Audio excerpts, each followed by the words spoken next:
very good afternoon. I'm Thomas Magill. We start this lunchtime with more on that announcement from the government that they will meet all 58 recommendations from the public inquiry into the Grenfell fire.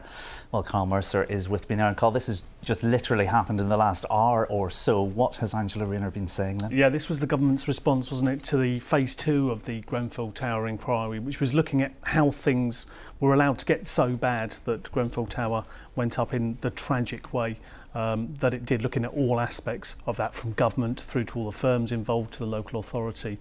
Angela Rayner said the government, as you say, are going to accept all 58 recommendations from the inquiry. She also gave a heartfelt apology at the start of her speech in the Commons, saying she was truly sorry on behalf of the government, but she also had strong condemnation for many of those involved. The inquiry uncovered serial incompetence and negligence, complacency and inaction, and blatant dishonesty and greed. The organisations that failed included the government and regulators.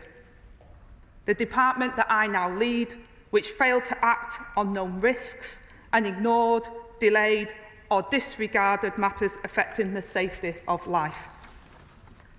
And the manufacturing companies, including Arcanic, Kingspan and Celotex, whose products were used to refurbish the tower. The report found that they acted with systemic dishonesty and they missold and they marketed them.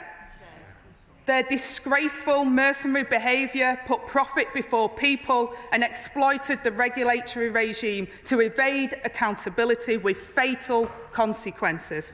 Carl, strong words there from the Deputy Prime Minister, and already there's been reaction from some. Yeah, and stay with Angela Rayner just briefly. She said 7 firms, not just the ones that she investigated, will be investigated further, could be banned from future government contracts. And that's something the Mayor of London, Sadiq Khan, has reacted to in the last few minutes, saying those companies implicated in the Grenfell report should be barred from future contracts. This must happen without further delay, he says. And he also said that ministers must act swiftly to implement all of their reforms. The local authority, Kensington and Chelsea Council, saying they need to get to the bottom of the detail of the government's response. Again, they say they will do that as quickly as possible. Carl, thanks for that update. And we'll have more reaction tonight into the announcement at 6:30. In other news, Heathrow Airport has reported a jump in annual profits of £917 million. It follows a rise in passenger numbers to record levels in 2024 after the government threw its weight behind the airport's expansion project as it seeks to boost the UK's trade and economic growth. A new report has found the Metropolitan Police does not always do enough to find missing children. The review also found that although improvements were required, the Met had made positive progress in the way it tackles the exploitation of children. The force said it was investing heavily in resources and in training. A police officer has been applauded for his bravery and quick thinking after single-handedly restraining a knife man whilst calling for backup. PC Morgan Younger managed to disarm 66-year-old Fitzgerald Carty, who was attempting to stab another man at the time. Carty has since been jailed for 30 months. Now, what's the perfect age to change career? Your 20s, 30s perhaps, or perhaps later? Well, according to research, the best time to try is in your 50s, and apparently many are doing it. The airline EasyJet has launched a so-called returnship programme encouraging people to consider a career as cabin crew. Leanne Rooney has been to meet some of the new recruits. Meet a new generation of cabin crew. Move away from the fire, please. Determined to stamp out old-fashioned stereotypes. Race Welsh is a 65-year-old retired grandfather, but today he's learning how to save lives. Being semi-retired, being quite still very active and hyper, and a love of aviation, a love of travelling, and a love of people. Brace, brace! Since EasyJet launched a new recruitment campaign, the number of new recruits aged over 50 has more than doubled. and those over 60 joining as cabin crew has quadrupled. I'm a military wife, so I've kind of been around, done it, brought up 3 children, saw the returnship programme for the over 50s, so went to the open day, and to be honest, it was amazing. And it's only a few weeks to go now before these recruits have finished their training, and they say they can't wait to embark on their new career.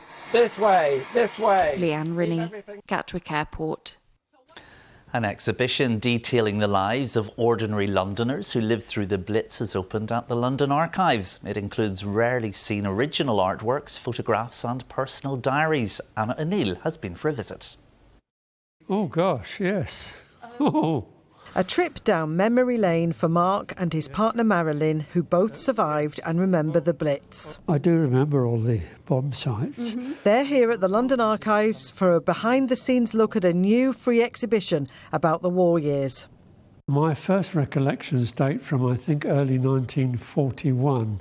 And I was sitting on the floor playing with my toys, and I looked up at my mother and my grandmother, and they were both sitting upright with a horrible look on their face, which I now realise was fear. And it was from that time onwards I really became aware of what was going on with the bombing, hearing the whistles of the bombs coming down, the engines of the enemy aircraft overhead, and the ack-ack guns firing away. German bombers rained fire and high explosive bombs in their most savage We thought we would take the opportunity to look in the archives and think about maybe some of the stories of Londoners, how Londoners would have seen the city that was being devastated around them, how they would maybe have lived their lives, what they may have found that they weren't expecting. Now in his late 80s, the Second World War and its aftermath defined Mark's life. He worked for the ambulance service and bought and restored his own World War II ambulance, which had also survived the Blitz, and which he donated to Whitewebb's Museum of Transport last year. And so he's got memories of his own to share. And we heard one of these V1s coming, and it got louder and louder and louder, and we were sitting there, and the motor cut out, and there was that sort of pregnant silence. But worse than that, we heard the wind rustling over its wings. And even now, just thinking about it, you know, the fear. Yeah. And there was this almighty explosion, and all the back windows of the house blew out. This free exhibition by the City of London Corporation at the London Archives near Farringdon runs until the end of October. Anna O'Neill, BBC London. And that takes us nicely to the weather with Kate. Good afternoon. If you were up much earlier on this morning, you might have caught this wonderful sunrise. We had a little bit of cloud, but some clear spells too, resulting in these wonderful colours. But fairly quickly, the cloud increased from the west, turning our skies largely grey and overcast, and eventually that heavy rain arrived. It has been quite persistent as well. Now you can see the journey of that front coming in from the west earlier on, the cloud increasing, that rain moving through, and it will continue on its journey eastwards this afternoon. So any remnants of it will clear away. Behind it, driest and brighter skies, but the chance of a few showers, and those showers can be sharp. You might get a rumble of thunder. Temperatures around 9 Celsius today. Now those showers and the cloud will fade for the first part of the evening, so some clear spells, but then more clouds sinking in as we head further through the night. Could bring a little bit of rain before dawn tomorrow. Minimum 1 or 2 Celsius. Now for tomorrow, that cloud will start to thin and break up, so sunny spells developing. High pressure builds on Thursday. The wind lighter than today, with some sunshine, especially later on Thursday. Temperatures tomorrow 9 or 10 Celsius. Now that high pressure is going to stay with us, which bring good conditions both Thursday night and Friday night if you want to spot the planetary parade, as we have those clear skies at sunset. And those clear skies stays with us, which means the temperature is going to drop overnight down below zero, so could be waking up to a little bit of frost. Also the chance of some mist and fog. But during the day we have plenty of sunshine and the temperature staying at around 9 or 10 Celsius. And that's it from me. There's more on the BBC News app on all of today's stories. Alice will be with you tonight at 6:30. But for now, let's go back to Anna Foster for the rest of the BBC News at 1 o'clock. Good afternoon.